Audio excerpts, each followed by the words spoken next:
and shall not eat of the sacred donations unless he has washed his body in water. As soon as the sun sets, he shall be pure. And afterward, he may eat of the sacred donations, for they are his food. He shall not eat anything that died or was torn by beasts, thereby becoming impure. I am the Eternal. They shall keep my charge, lest they incur guilt thereby and die for it, having committed profanation. I, the Eternal, consecrate them. No lay person shall eat of the sacred donations. No bound or hired laborer of the priest shall eat of the sacred donations. But a person who is a priest's property by purchase may eat of them, and those that are born into his household may eat of his food. If a priest's daughter marries a layman, she shall not eat of the sacred gifts. But if the priest's daughter is widowed or divorced and without offspring and is back at her father's house as in her youth, she may eat of her father's food. No lay person may eat of it. But if a person eats of a sacred donation unwittingly, the priest shall be paid for the sacred donation, adding 1/5 of its value. But the priest must not allow the Israelites to profane the sacred donations they set aside for the Eternal, and to incur guilt, requiring a penalty payment by eating such sacred donations, for it is I, the Eternal, who makes them sacred. The Eternal One spoke to Moses, saying, speak to Aaron and his sons, and to all the Israelite people, and say to them, when any person of the house of Israel or of the strangers in Israel presents a burnt offering as the offering for any of the votive or any of the freewill offerings they offer to the Eternal, it must be acceptable in your favor. Be male without blemish from cattle or sheep or goats. You shall not offer any that has a defect, for it will not be accepted in your favor. And when a person offers from the herd or the flock a sacrifice of well-being to the Eternal for an explicit vow or a freewill offering, it must be acceptable, be without blemish, there must be no defect in it. Anything blind or injured or maimed, or with a wen, boil, scar, or scurvy, such as shall not offer to the Eternal, you shall not put any of them on the altar as offerings by fire to the Eternal. You may, however, present as a free will offering an ox or a sheep with a limb extended or contracted, but it will not be accepted for a vow. You shall not offer to the Eternal anything with its testes bruised or crushed or torn or cut. You shall have no such practice in your own land. Nor shall you accept such animals from a foreigner for offering as food for your God, for they are mutilated, they will have defects, they shall not be accepted in your favor. The Eternal One spoke to Moses, saying, when an ox or a sheep or a goat is born. Could we just stop for 1 second? Just 1 second. The only reason why I want to stop is that how often in life is there something that doesn't have blemish? Or, I'm thinking about that. I think about all of us. We have some type of blemish. You know what I'm saying? Every animal has a little bit of a blemish. How did they find these type of animals and stuff? I don't know. What do you think, Aki? I think they're just talking about like whatever is like the prime of your flock, like the best that an animal that's maimed, just like the whole idea of kashrut. You're not supposed to eat anything that dies itself or anything that's killed by beasts because it's Right, well, that's more simple to do than finding an animal that isn't blemished or a person is not blemished. You know what I'm saying? I just find it interesting how they come up with these things. because they use the word tamim, which also in the Torah is used to mean wholehearted. Yeah. Like Noah was considered tamim. It's interesting, but animals without blemish. Yeah. Like my I just friend. I think like Gary. Gary is unblemished when he plays the guitar. Man, he is perfect. It's wholesome, wholehearted to God. He plays it so it's absolutely amazing. That's what I think. You're much too kind. When I think of unblemished. We will be rocking out tomorrow night, baby. Yes. Yes, we're gonna rehearse. Rehearsal is much better. Sorry to interrupt. That's okay. Monique. You can continue. Okay. Did I keep going? Yeah. Yeah, you can keep going. The Eternal One spoke to Moses, saying, when an ox or a sheep or a goat is born, it shall stay 7 days with its mother, and from the 8th day on it should be acceptable as an offering by fire to the Eternal. However, no animal from the herd from the flock shall be slaughtered on the same day with its young. When you sacrifice a thanksgiving offering to the Eternal, sacrifice it so that it may be acceptable in your favor. It shall be eaten on the same day. You shall not leave any of it until morning. I am the Eternal. You shall faithfully observe my commandments. I am the Eternal. You shall not profane my holy name, that I may be sanctified in the midst of the Israelite people. I, the Eternal, who sanctify you, who brought you out of the land of Egypt to be your God. I am the Eternal. I'm going to stop here. Okay, thank you. Thank you. That was very well written, read. How about Cynthia? Check something. Did I miss something here? Wait a second. Oh, okay. The eternal one. Oh, okay, there you go. All right, Cynthia. Cynthia, Would you like to continue, Cynthia? Sure. The Eternal One spoke to Moses, saying, "Speak to the Israelite people and say to them, these are my fixed times, the fixed times of the Eternal, which you shall proclaim as sacred occasions. On 6 days work may be done, but on the seventh day there shall be a Sabbath of complete rest, a sacred occasion. You shall do no work. It shall be a Sabbath of the Eternal throughout your settlements. These are the set times of the Eternal, the sacred occasions which you shall celebrate each at its appointed time. In the first month, on the 14th day of the month, at twilight, there shall be a Passover offering to the Eternal. And on the 15th day of that month, the Eternal's feast of unleavened bread, you shall eat unleavened bread for 7 days. On the first day, you shall celebrate a sacred occasion. You shall not work at your occupations. 7 days you shall make offerings by fire to the Eternal. The seventh day shall be a sacred occasion. You shall not work at your occupations. The Eternal One spoke to Moses, saying, speak to the Israelite people and say to them, when you enter the land that I am giving to you and you reap its harvest, you shall bring the first sheaf of your harvest to the priest. He shall elevate the sheaf before the Eternal for acceptance in your behalf. The priest shall elevate it on the day after the Sabbath. On the day that you elevate the sheaf, you shall offer as a burnt offering to the Eternal a lamb of the first year without blemish. The meal offering with it shall be 2/10 of a measure of choice flour with oil mixed in, an offering by fire of pleasing odor to the Eternal. And the libation with it shall be of wine, 1/4 of a hin. Until that very day, until you have brought the offering of your God, you shall eat no bread or parched grain or fresh ears. It is a law for all time throughout the ages in all your settlements. And from the day on which you bring the sheaf of elevation offering, the day after the Sabbath, you shall count off 7 weeks. They must be complete. You must count until the day after the 7th week, 50 days. Then you shall bring an offering of a new grain to the Eternal. You shall bring from your settlements 2 loaves of bread as an elevation offering. Each shall be made of 2/10 of a measure of choice flour, baked after leavening as first fruits to the Eternal. With the bread you shall present as burnt offerings to the Eternal 7 yearling lambs without blemish, 1 bull of the herd, and 2 rams with their meal offerings and libations, an offering by fire of pleasing odor to the Eternal. You shall also offer 1 he-goat as a purgation offering, and 2 yearling lambs as a sacrifice of well-being. The priest shall elevate these, the 2 lambs, together with the bread of first fruits as an elevation offering before the Eternal. They shall be holy to the Eternal for the priest. On that same day, you shall hold a celebration. It shall be a sacred occasion for you. You shall not work at your occupations. This is a law for all times and all your settlements throughout the ages. And when you reap the harvest of your land, you shall not reap all the way to the edges of your field, or gather the gleanings of your harvest. You shall leave them for the poor and the stranger. I, the Eternal, am your God.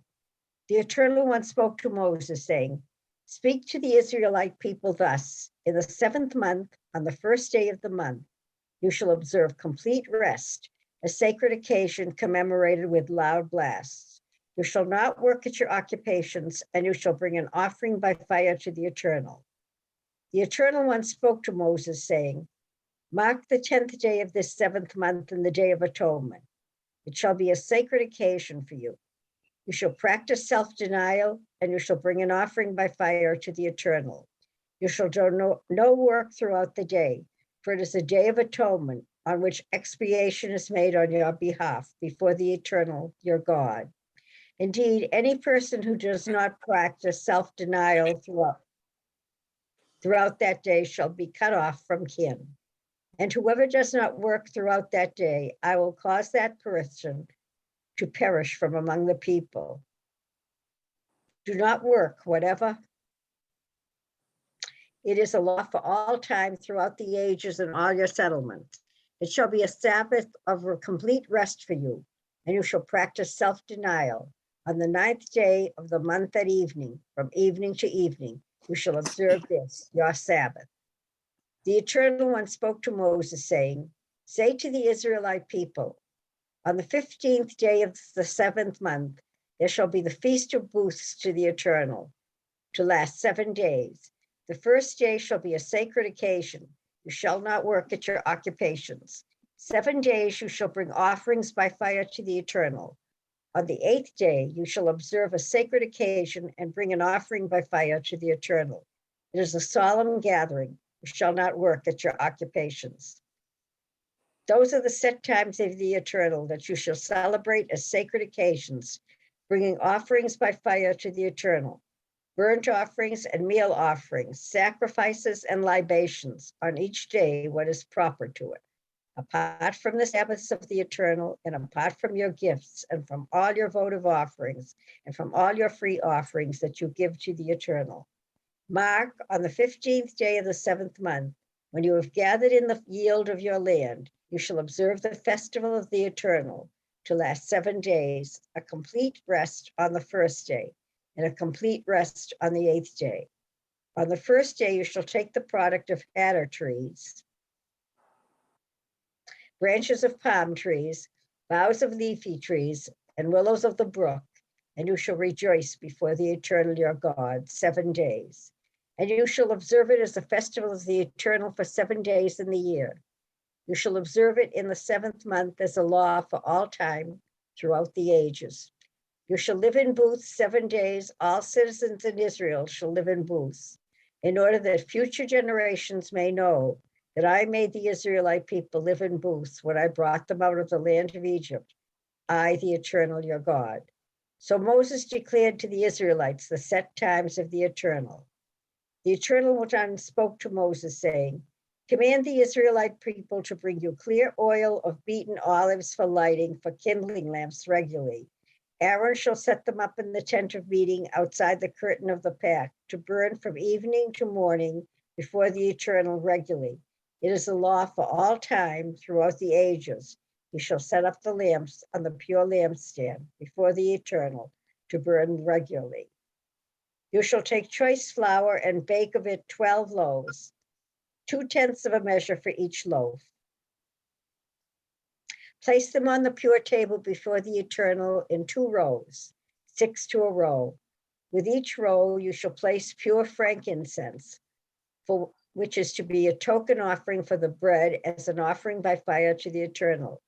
He shall arrange them before the Eternal regularly every Sabbath day.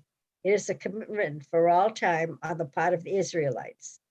They shall belong to Aaron and his sons, who shall eat them in the sacred precinct, for they are his as most holy things from the Eternal's offerings by fire, a due for all time.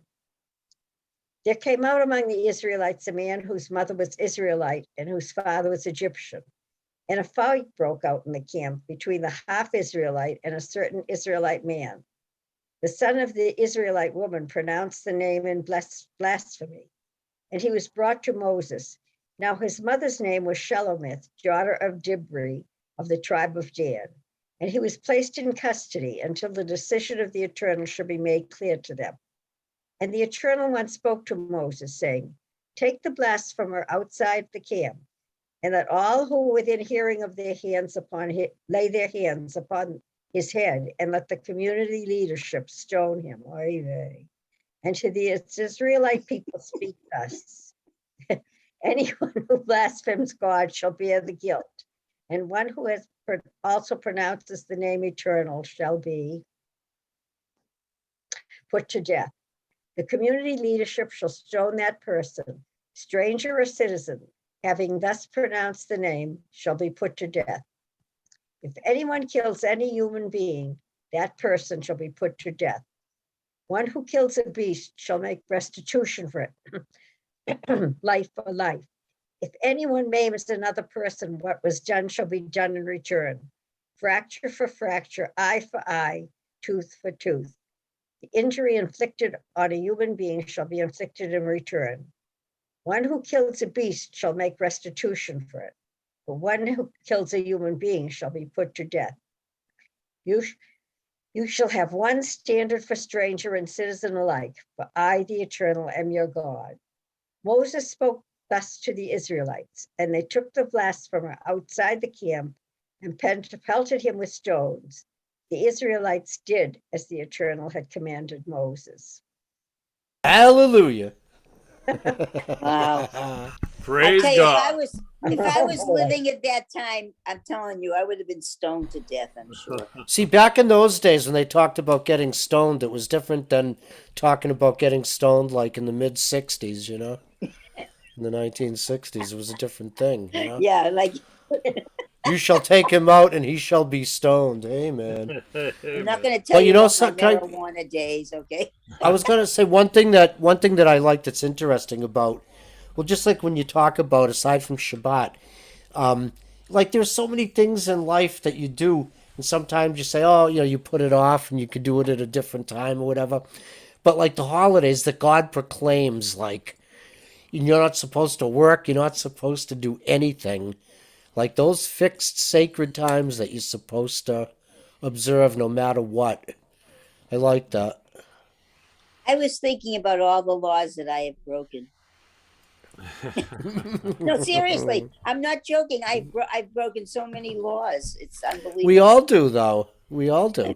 It's just, I The mean, whole idea is if about. you're following this, you know, it's just crazy. I mean, It's like the Devar. Were you at services last Friday night? I don't remember. I did a Devar. Right? I talked about. No, I was. I At talked the one that I about. sang in the choir. Oh, that's right. I talked about the double parsha of Acharemot and Oh. Kedoshim, and the fact that like we're doomed to do wrong. It's just the way we are. But in other words, but when you perform, how do I say it? What I talked about Friday night, I think it was Rambam, had said that Yeah. it's possible. Like, how do we be holy? Where does that fit in the Torah? You could follow the commandments in the Torah, according to Rambam, and you could still be a scoundrel. But it's when you perform them in holiness, you perform them, and then you're constantly reflecting in yourself, like you do on Yom Kippur. Like you reflect and you think of how you've done wrong and how you can improve yourself. And it's that in so doing that, you lift yourself closer to God. So we always have the opportunity to do that, even though we're always going to screw up. But the important thing is, when you screw up, to look at yourself wholeheartedly, tamim, and to be able to admit where you were wrong and to constantly be trying to reach higher and improve yourself. That's really how, that's what makes the difference between just going through the motions. It's like saying I could, one of the examples I used is I could say, well, I never killed anybody because, well, the Torah says you shouldn't, and because it's against the law. If that's the only reason I never killed anybody, that doesn't really make me a good person in a sense. I agree with you. No, I agree with you. If you're just doing it, but see, that's what a lot of people have against people.